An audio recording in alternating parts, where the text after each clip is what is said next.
Bonjour tout le monde. Aujourd'hui, je vais vous faire un tour de ce que j'utilise dans mon trading. Alors, ça va pas être un tuto proprement parlé sur ma stratégie de trading, sur ma méthode de trading. Le but, ça va être plutôt d'avoir une petite vidéo de référence pour les gens qui me suivent en stream, de pouvoir comprendre ce qui est sur mon écran, tout simplement sur mes graphiques. Qu'est-ce que j'utilise comme outil, comme indicateur, et que vous puissiez comprendre quand vous me regardez trader, puissiez comprendre quelle est cette couleur, quel est ce trait, d'où il est issu, quel indicateur c'est, etc., à quoi il correspond. Ça va pas non plus être un tutoriel dédié à MotiveWave. Le but, c'est juste de vous nommer, entre guillemets, les outils que j'utilise et comment ils sont configurés quand il y a des petits réglages particuliers pour que vous puissiez, si vous voulez aussi le refaire de votre côté sur toute autre plateforme. J'utilise que des outils relativement standards que vous pouvez retrouver très certainement dans toutes les plateformes que vous pouvez être amené à utiliser. Alors, alors, mon graphique, il peut paraître un petit peu confus. J'ai souvent des questions en stream. Il y a pas mal d'infos. En fait, il n'est pas si confus que ça. Je vais tout cacher. C'est juste qu'il y a beaucoup de choses qui se répètent, entre guillemets, des symétries, beaucoup de couleurs. Vous voyez, au final, je cache tout. Et on va repartir de zéro. Petite subtilité, c'est souvent des questions là-dessus, c'est l'occasion d'en parler. J'utilise des affichages qui sont pas temporels, on va dire. J'utilise pas des bougies en minutes, en heures. J'utilise des affichages en tic réversal, des unités d'affichage en tic réversal. Qu'est-ce que c'est sans rentrer dans les détails, tout simplement. Alors, ça se reset à minuit, quand le marché réouvre. Si le marché va dans une direction, donc disons il y a minuit, il réouvre, il monte. Actuellement, je suis en réversal 20 ticks, c'est une valeur en tick, réversal 20. Si le marché prend une direction, donc il monte, et il ne fait jamais de repli, de pullback, de retour de plus de 20 ticks, il n'y a pas de nouvelle bougie qui va se dessiner, de nouvelle bougie pardon, qui va se dessiner. Donc si imaginons l'ouverture de minuit, le marché part de 500 ticks en ligne droite, sans jamais faire plus de 20 ticks de repli, mais il n'y aura pas de nouvelle bougie. Donc vous pouvez avoir des bougies qui durent 10 heures, et sur 30 minutes, vous pouvez avoir 50 bougies parce qu'il y a des forts mouvements et que ça fait des va-et-vient, des allers-retours, ça balaye le prix fortement dans deux sens. Euh, Tout simplement, rapidement, pourquoi j'utilise ça. Alors, vous voyez, ici, mes traits verticaux là, qui sont un peu plus épais, ici, c'est minuit. Donc là, je cadre de minuit à minuit, donc j'ai une journée entière affichée ici, voilà. Ici, c'est 9 heures, donc ouverture européenne. Ici, c'est 15h30, ouverture américaine. Et vous voyez tout simplement, repère visuel qui est intéressant. Donc de là à là, ça court de minuit à 15h30. Donc j'ai 15h30 de cotation qui occupe, entre guillemets, on va dire, en moyenne un tiers de mon écran. Et de là à là, maintenant, ça court de 15h30 à 23h du coup, puisque le marché clôture à 23h, c'est pas vraiment minuit. Donc ça représente 8 heures de trading. Donc j'ai 15h30 de trading de cotation ici et 8 heures de cotation ici. Pour autant, les 8 heures de cotation, donc on va dire quasiment deux fois moins, ça utilise deux tiers de mon écran. Moi, je trade la session New York, donc le gros avantage de cet affichage-là, c'est que j'ai une session New York qui est bien définie, entre guillemets, j'ai une belle résolution en termes de bougies. Ça me permet de voir les mouvements bien détaillés. Mais je peux quand même afficher sur mon graphique, sans que ça soit trop zoomé ou dézoomé, ce qui s'est passé pendant la nuit. Donc je peux voir les niveaux de la nuit, de la matinée, les plus hauts, les plus bas. Là, j'ai un exemple parfait, on voit pendant la période de trading asiatique, on va dire, à 3 heures du matin, il y a un fort mouvement là qui s'est fait haussier. Et vous voyez, j'ai quand même largement plus de la moitié de mon écran qui est occupé par la session de New York, qui est la section que je trade, pardon, je vais y arriver. Mais j'ai quand même des belles infos de ce qui s'est passé précédemment pendant la nuit et la matinée. Voilà pourquoi j'utilise cet affichage-là. Je l'ai de pré-réglé en 20, 30 et 50 ticks, tout simplement parce que quand ça bouge très fort, qu'il y a des amplitudes de points plus grandes, des amplitudes de ticks plutôt, vu qu'on parle de tick réversal, des volatilités plus grandes, on va augmenter un petit peu le filtre, entre guillemets, pour qu'il y ait moins de bougies à l'écran, sinon on s'en sort plus. Le but c'est d'avoir suffisamment de bougies à l'écran pour comprendre ce qui se passe, mais qu'on puisse quand même avoir la journée qui est cadrée sur mon affichage. Voilà. Et c'est d'ailleurs le seul affichage que j'utilise, c'est le seul graphique que j'utilise.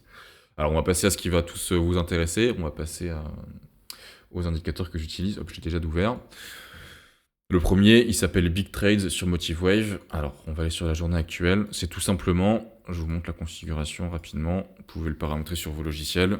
Si j'ai un ordre de plus de 21 contrats qui arrivent sur le marché, donc entre guillemets un très gros ordre, c'est statistiquement un très gros ordre, un ordre de plus de 21 contrats, bah, ça va me faire une petite bulle avec une échelle différente en fonction de si c'est 21 ou plus. Alors je les ai mis un petit peu transparents, mais vous voyez, si on met l'opacité à fond, voilà, ça m'affiche ici 41 contrats rentrés d'un coup, par exemple, et ainsi de suite. Moi, j'enlève un petit peu l'opacité pour y voir plus clair. Voilà. Pourquoi j'utilise ça? J'utilise un petit peu moins en ce moment, mais j'ai longtemps utilisé le footprint, pour ceux qui savent de quoi je parle. Je le comprenais relativement bien, on va dire. Et le simple fait d'avoir les bulles, donc de voir les zones de forte bataille, les zones de fort échange, les zones d'intérêt, ça me permet un petit peu dans ma tête d'imaginer potentiellement ce qui peut se passer sur le footprint, sans l'avoir d'afficher, puisque je connais bien le footprint, donc rien que d'avoir les forts volumes qui viennent de rentrer, ça me permet dans ma tête un petit peu de situer ce qui peut se passer sur le footprint. C'est bien évidemment beaucoup moins précis, beaucoup moins défini surtout, mais ça me permet d'avoir une bonne idée, notamment de tout ce qui est concept d'absorption.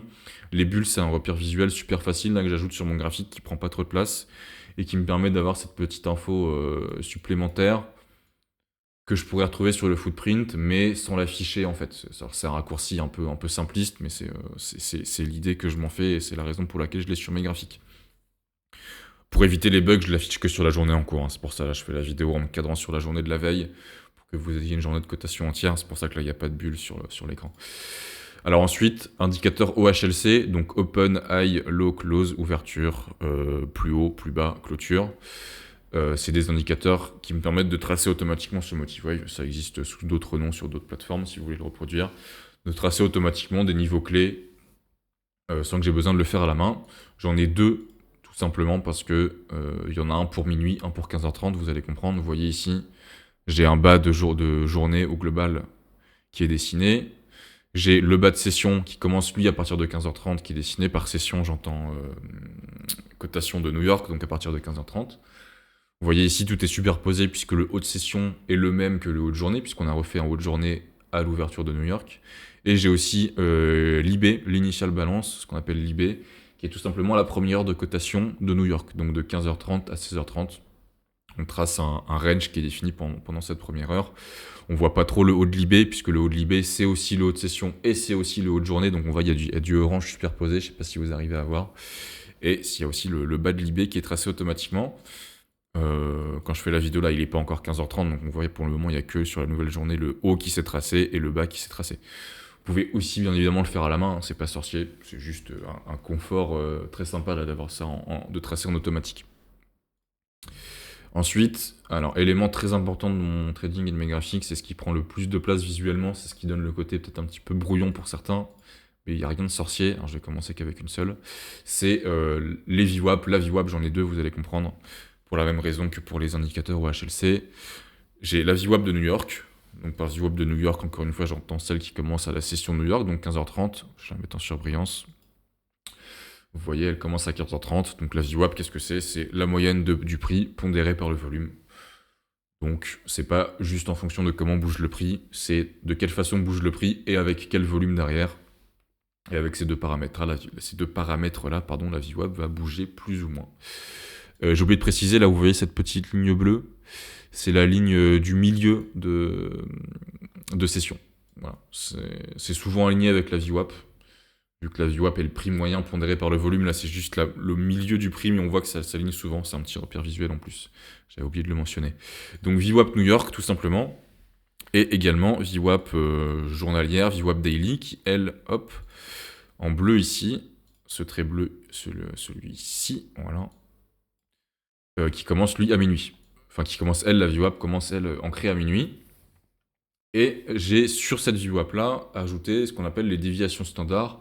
Les déviations standards, pour faire un raccourci assez simple, alors mathématiquement ça ne doit pas être le plus correct, mais c'est une recopie de la VWAP en haut et au-dessus qui est plus nerveuse, qui est un peu plus exponentielle.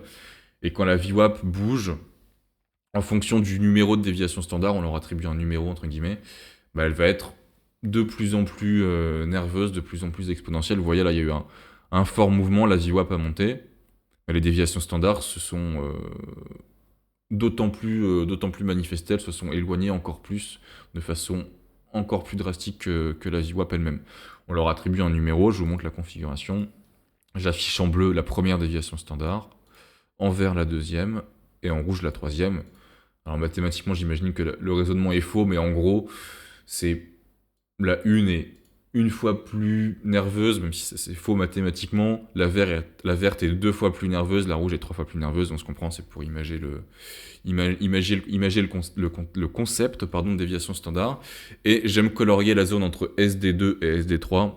SD, c'est standard déviation en anglais, donc c'est le petit raccourci qu'on utilise pour les nommer. Colorier la zone entre SD2 et SD3, parce que c'est souvent une zone que j'appelle un extrême de prix à court terme, puisque les déviations standards bougent beaucoup. Si le prix arrive à aller les toucher, c'est pas rien. Ça veut dire qu'à court terme, on a sûrement peut-être atteint un extrême et qu'on peut très souvent s'attendre à au moins un petit repli du prix, que le prix réintègre la zone un peu plus normale. Par normale, j'entends la moyenne qui est affichée par la VWAP, puisque la VWAP est le prix moyen. Voilà pour 2 éléments majeurs de mon graphique qui sont les 2 VWAP que j'utilise énormément pour comprendre un petit peu ce qui se passe. J'ai pas les déviations standards sur la VWAP New York, tout simplement parce que aujourd'hui, exemple parfait, sur la journée de la veille quand je fais la vidéo, voilà, vous voyez là, à 3h du matin, il y a un fort mouvement. Et donc je préfère avoir les déviations standards sur la VWAP journalière, puisque de forts mouvements de la nuit ou de la matinée vont fortement, c'est logique, influer sur les déviations standards. Et cette influence, elle se répercute sur la façon dont bougent les déviations standards aussi une fois que le marché ouvre à New York. Moi, je traite que la session de New York, mais j'ai envie d'avoir des déviations standards qui ont réagi en fonction de ce qui se passe la nuit et pendant la matinée.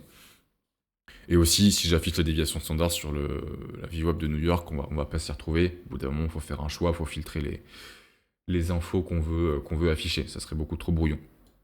Donc je fais le compromis de l'avoir sur la VWAP journalière. Ça me permet d'avoir quand même beaucoup d'infos prises en compte, pardon. Et avant-dernier, le volume profile. Tout simple, un volume profile daily, journalier. Vous voyez, il est ancré tous les jours, là, au début de chaque journée. Ici aussi. Un volume profile tout simple, zone de valeur, value area, de colorier, le POC, le point de contrôle. Tout simplement, un volume profile basique. Ça me permet d'avoir un petit repère visuel sur le type de journée, entre guillemets. Pour ceux qui utilisent le volume profile, on peut souvent classer les journées par type. Est-ce qu'on est sur des journées où on parle de journées en balance, en imbalance? Est-ce qu'on a une journée qui est en belle distribution? C'est un terme qu'on utilise souvent avec le volume profile. Voir un petit peu les distributions, la manière dont le prix est distribué. Ça, c'est un petit repère visuel qui est pratique pour comprendre en un coup d'œil ce qui peut se passer. Et dernièrement, un peu plus exotique, entre guillemets, un indicateur qui s'appelle MentorQ. C'est des niveaux options qui sont fournis par abonnement par le site MentorQ. Il en existe plein des fournisseurs de niveaux options. Moi, j'ai choisi MentorQ surtout parce qu'ils ont un indicateur compatible avec MotiveWave et qui est automatique. Donc, il se met à jour automatiquement tous les jours. Et vous voyez, j'ai pas mal de niveaux là, de lignes horizontales qui se sont ajoutées avec différentes dénominations. On va pas rentrer dans les détails, mais vous voyez, One Day Max, niveau Gex, call résistance, zone de fort volume, put support, One Day minimum. C'est des dénominations propres au niveau options. Quelle est l'idée derrière ça? On va aller voir ce qui se passe sur les options. Alors moi, je suis sur le Nasdaq. Donc on va aller voir ce qui se passe sur les options adossées au futur du Nasdaq. Et on va essayer de voir un petit peu, comme si on avait, alors c'est un raccourci qui n'est pas forcément vrai, mais c'est pour vous aider à comprendre, comme si on avait un volume profile de l'activité qu'on a sur les options et qu'on en déduisait des forts niveaux de volume, des fortes zones d'intérêt, des zones où il peut y avoir un certain engagement par les traders d'options. Et donc ça va donner des niveaux de support, de résistance, des niveaux qui peuvent devenir explosifs si on va au-delà, par exemple. Et ça permet, moi j'utilise souvent cette expression en stream, ça me permet de savoir un petit peu à l'avance à quelle sauce je vais être mangé. Est-ce que on va avoir des amplitudes de prix plus grandes, moins grandes? Est-ce que la volatilité, elle va être plutôt haute, plutôt basse? Ça me permet d'avoir une boussole, entre guillemets, un repère visuel qui m'aide souvent, c'est souvent quand même très souvent pertinent comme outil, qui m'aide très souvent un petit peu à comprendre ce qui risque de se passer. Ça m'aide surtout à me dire, ok, dans le pire des cas aujourd'hui, qu'est-ce qui a des chances de se produire pour éviter de me faire piéger? C'est comme ça que je l'utilise. C'est pas des niveaux auxquels je fais une confiance aveugle. Je vais pas tout simplement mettre des trades sur différents niveaux. Je traite pas comme ça. Mais c'est un repère visuel, comme j'ai appelé ça, une boussole qui m'aide vraiment bien. Bon, on a fait le tour. C'était le dernier indicateur sur mon graphique. Hop, je raffiche juste mon petit dessin d'ATH. Donc pour le graphique, on a fait le tour, hein, pour ce que vous me voyez utiliser tous les jours en stream. J'utilise rien de plus. J'ai pas d'autres onglets. L'onglet compte, c'est tout. Mais il n'y a pas d'indication pour trader. Dernier outil, qui n'est pas sur le graphique, qui est tout à droite, vous l'avez sûrement repéré, c'est mon carnet d'ordre, mon DOM, mon carnet d'ordre en français, que j'utilise d'une façon absolument sommaire et simpliste au possible, hein. On ne peut pas faire plus simple. Je n'affiche que très peu d'informations et je l'utilise de la façon vraiment la plus basique possible. Certains pourront peut-être trouver que c'est trop basique, mais moi c'est comme ça que ça me réussit. J'ai pas besoin de plus, pas besoin de m'embrouiller l'esprit, on va dire. J'utilise les colonnes d'ordre en attente, donc la colonne bid et ask. C'est tout simplement les ordres en attente pour chaque niveau de prix. Je ne regarde pas les ordres en attente, parce que c'est purement hypothétique, surtout sur le Nasdaq. Vous connaissez la chanson, hein, c'est hypothétique dans le sens où c'est pas parce que les ordres sont en attente qu'ils vont être exécutés, ils peuvent être enlevés. Vous connaissez les subtilités du truc. Alors, à part quelques rares cas où on peut vraiment repérer des fois des anomalies, etc., qui peuvent nous aider, la majeure partie du temps, je ne regarde pas. J'ai tout simplement cette colonne. Et d'ailleurs, c'est une des raisons pour laquelle aussi j'ai le carnet d'ordre. Parce que ça permet de placer des ordres, vous voyez, en un clic super facilement et au tick près, précis. Alors que sur le graphique, vous voyez, je clique sur l'échelle de prix sur le graphique. Pour rentrer au tick près, sur un trade précis, rapide, pour faire du scalping, moi je fais du scalping, le carnet d'ordre, c'est un bien meilleur outil, rien que pour placer des ordres rapidement et gérer ses trades rapidement, pour sortir, rentrer, etc. J'ai ensuite la colonne de prix, pas besoin de vous l'expliquer, mais c'est la plus importante en fait, parce que c'est celle qui me permet de voir à la loupe les micro-mouvements de prix. Pour ceux qui utilisent le carnet, on parle souvent de respiration, de rythme de marché, de balayage. C'est un petit peu un feeling de danse, de rythme en fait, pour ceux qui ont l'habitude de lire le carnet. Et donc la colonne de prix, très importante. Ce petit repère jaune là du prix actuel, moi je le suis des yeux pour essayer de voir à très très très court terme qu'est-ce qui est en train de se dessiner sous mes yeux. Voilà, comme micro point dur, j'aime bien parler de point dur. Donc on va, pour faire plus simple, comme micro support, micro résistance. Voilà, ça va un peu au-delà de ça, mais c'est l'idée. Et ensuite, colonne d'ordre et de PNL, tout simplement, ça, vous voyez, quand je place des ordres, ça me permet de les gérer, de les bouger et de consulter le PNL en cours de façon basique. Et on a fait le tour. J'ai quelques infos en plus, si en haut, souvent la question, en orange ici, daily range, c'est tout simplement, alors du coup ça court sur la journée actuelle, tout simplement le range en nombre de points qu'on a parcouru jusqu'ici, vous voyez, 116,25, j'ai bien affiché 116,25 en haut, ça me permet d'avoir une petite idée de la volatilité, entre guillemets, des amplitudes de points qu'on a fait sur la journée. C'est un petit repère visuel que j'aime bien avoir. Et sinon, pratique pour le stream, là j'affiche en haut, sinon le PNL de la journée, le PNL en cours, la balance du compte, quel compte profirme je suis en train de trader pour que vous puissiez suivre tout ça. Voilà, normalement vous avez, pour ceux qui me suivent en stream, en stream, si c'est pas le cas d'ailleurs, je vous invite à venir faire un tour pour voir comment j'utilise tout ça. Pour ceux qui me suivent en stream, normalement vous avez toutes les informations pour comprendre ce qu'il y a sous vos yeux. Et si vous voulez reproduire un petit peu cette configuration-là sur vos logiciels respectifs. Et là, vous êtes à la page pour comprendre quel indicateur il y a sur mon écran, pourquoi je l'utilise et comment il est configuré. C'est vrai qu'une fois que tout est là, il y a beaucoup de niveaux horizontaux avec les VWAP, les déviations standards, les niveaux options, les plus hautes journées, les plus basses journées, de session, l'IB. Ça paraît très confus, mais au final, moi j'ai l'habitude de mon code couleur, donc je m'y retrouve super facilement. Donc normalement maintenant avec cette vidéo, vous êtes 100% à la page pour suivre ce qu'il y a sur mes graphiques en stream et comprendre ce que je regarde et ce qu'il y a d'affiché. La vraie subtilité, ça va être sur le carnet d'ordre, hein, surtout. Mais ça sera plus pertinent de venir voir comment je l'utilise en direct. Voilà. Si vous avez des questions sur des paramétrages de ces outils-là, de comment je les utilise, de pourquoi je les utilise, n'hésitez pas à venir vers moi. Je serais ravi de vous aider. J'espère que ça vous aura aiguillé un petit peu mieux pour comprendre ce que j'ai sur mes graphiques, ou même vous donner des idées, des pistes de réflexion, si vous voulez reproduire tout ça chez vous. Allez, à bientôt en stream, merci d'avoir suivi, à plus.